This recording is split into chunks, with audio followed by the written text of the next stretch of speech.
Welcome back to the Netherlands. Hi. Can we How's wait, Tatay? He's healthier than I expected.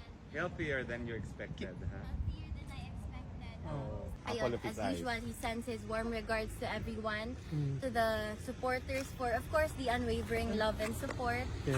And for the family, he sends his love, his pure love to everyone. Meron ba siyang kanang did you hear about the situation that he was rushed to the hospital? Yes, but he is okay. It's just the, his routine checkups. Routine. Okay, I see. Because, Thank you for clarification. as you all know, he is old and not exactly in the best shape, but he's okay actually. I expected him to be more frail, but he's not. He's doing well. He's even better as compared to the first few weeks inside. Okay. He sounded more lively, more Yes. sharp, and ayun. How did he feel na he didn't have any family visits for 2 weeks? He was looking for my mother for so many times, and I had to explain to him the situation, and he understood, of course. But ayun, he was constantly reminding me to do something about it, and I reassured him that we're doing our best. But as of now, I'll be the one who will be visiting him inside. Yes. We're having a prayer rally for Tatay Digong tonight. I hope you can join us. Yes, I will. Yeah. Ano lang kasi I'm busy with my studies Yes, also. So okay. let me just finish everything, and I will be there tonight. I cannot promise that I'll be early, but Sure. I will try, of course, to We'll be there. pass by. Yes. Kit, last question lang talaga. What's the biggest difference from the last time you visited him and right now? I'll be honest with you, not much.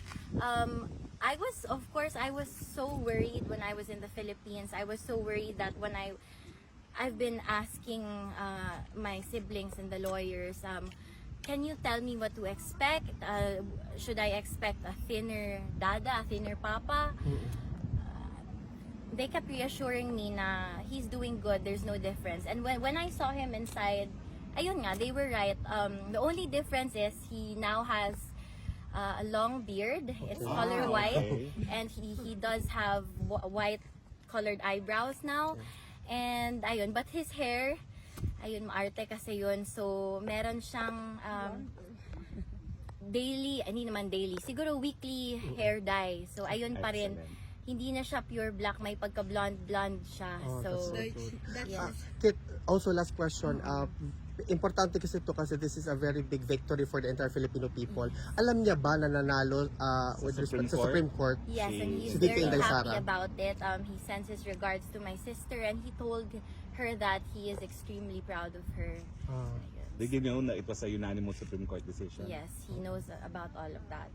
And he also knows na, ayun, continuous pa rin yung rotation of visits namin dito, pupunta sila. So, I'm excited siya kasi, You're here. yeah. Yeah, exactly. Ako muna, of course, for now, and You look so ayun. beautiful, Kitty, Thank actually. you. I'm sorry guys, you really have to go. One more question, very last lang, Kitty. What was the first question na tinanong niya sa'yo when she saw you? When he saw you, sorry.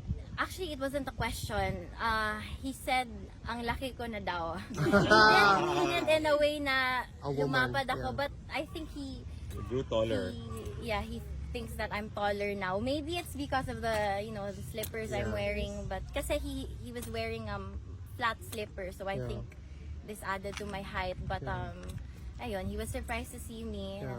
Sobrang tangkad ko na. Almost his height. Oh. Kasi ako yung pinakamaliit sa amin. But he was happy to see na I was growing. I mean, I'm not growing anymore, but that's He what knows thought. you're here Yes. 4 times a week for Yes, him. yes. Kitty, welcome back to the Netherlands. Yes, It's thank good you to so see you. much. And see you later, ha? Yes, thank you. Mabuhay ka, Bye. Kitty. Yan